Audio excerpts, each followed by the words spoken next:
Lost Generation, I'm back again. I had to do this story. I think my subscribers are going to love this one. And it was on my mind for some reason. I would have almost totally forgot about this. But I'm going to tell you the story about how Lost almost got shot by a killer pimp. So this is how the story begins, folks. A girl that I knew was being befriended by this pimp's bottom bitch. And if any of you know anything about pimping and prostitutes, if a bottom bitch befriends a girl, it is not out of friendship. She is grooming her to turn her out and sell her ass for daddy. So I heard about this and I confronted the bottom bitch and I told her that I'd bust her face up worse than daddy if she kept trying to groom this girl and turn her out. Well, the bottom bitch went back to daddy and reported my infraction to him. So probably about a week after that, he showed up to the apartment I was living in and was at the door with the bottom bitch. And I don't even know their names, but I told him, I'm like, you know, just stay away from this girl and we don't have any problems. But I didn't open the door, and I didn't open the door because you got to be smart about this stuff. If you've ever known a pimp, a good pimp, his bottom bitch is fanatical. She loves to earn, she loves to prove herself to daddy. So, you know, I could have opened the door and got into a scrape with this dude, and this crazy bottom bitch probably would have stabbed me in the kidneys or something.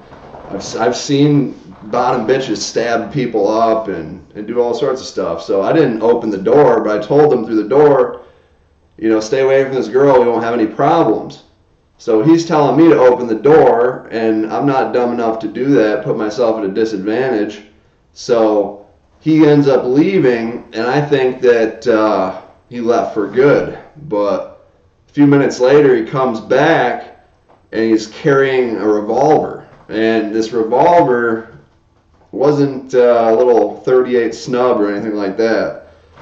I mean, it wasn't big enough to be a 44, but it was probably a 357. And, you know, now I'm definitely not going to open the door, but at the same time, back then, I wasn't the type to call the police.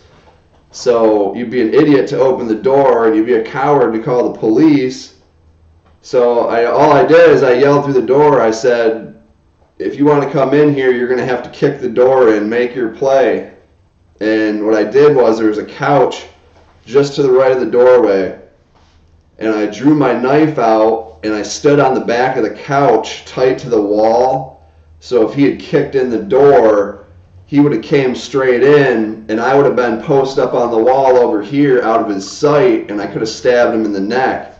So my whole plan is for him to kick the door, me to jump down, grab his wrist that he was holding the gun with, and then stab him in the throat. But we had this Mexican standoff on the opposite sides of this door for at least 10 minutes. It was a grueling 10 minutes because I was pretty sure he was going to do it, and that meant I was pretty sure I was going to have to kill somebody or be killed. And my adrenaline was just coursing through my veins like a raging bull, like a panicked concert hall. And I was just ready to pounce. In 10 minutes, I had to stand on this back of this couch with my back against the wall, tight against the wall, so no one could see me if they came in, thinking about how I'm about to stab a man in the throat. And then I'm probably going to have to kill the girl, too. But luckily, he ended up leaving. So I just had to get that story out there while it was on my mind. I wasn't even really ready to shoot a video, but that is my encounter with the killer pimp. I thought I handled it the most tactical way possible, and back then I wasn't someone that would call the cops or anything like that, so I used the tools and tactics I had at hand. Lost. Oh, by the way, kids, don't think you need to go out and seek these type of adventures and get into scrapes with killer pimps and all that stuff. That's not the message here. I'm just telling you what my past used to be like to warn you away from living like that. Lost.